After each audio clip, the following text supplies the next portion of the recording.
கலியுகத்தினுடைய கொடூரங்கள் தாக்கங்கள் எப்படியெல்லாம் இருக்கும், நம்மை எப்படியெல்லாம் வாட்டி வதைக்கப் போகிறது, அந்த பிடியிலிருந்து எப்படி நாம் தப்பிப்பது என்ற விஷயத்தை இந்த ஸ்லோகம் மிகவும் அருமையாக விளக்குகிறது.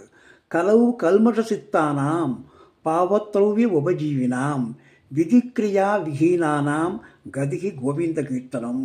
கலவு கல்மஷ சித்தானாம், இந்த கலியுகமானது விஷத்தன்மை கொண்டது. ஆகவே மனிதர்கள் எல்லோரும் இயற்கையாகவே விஷத்தன்மையாக மாறிவிடுவார்கள். எல்லோரும் எதிரிகளாகவே இருப்பார்கள். ஒரு நாட்டோடு மற்றொரு நாடு சண்டையிடும், அத்தனை பேரும் எதிரிகளாக மாறுவார்கள். இப்பேற்பட்ட நிலையிலே நாம் தப்பிப்பது எப்படி என்றால் ஒரே வழிதான் கோவிந்த நாம சங்கீர்த்தனம்.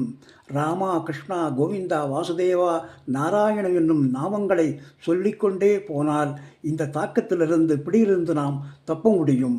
ஆகவே இது ஒரே வழி. அங்கே நாம சங்கீர்த்தனம் என்ற விஷயத்தை நாம் அறிந்து கொள்ள வேண்டும். ஜெய் ஸ்ரீவன் நாராயணா.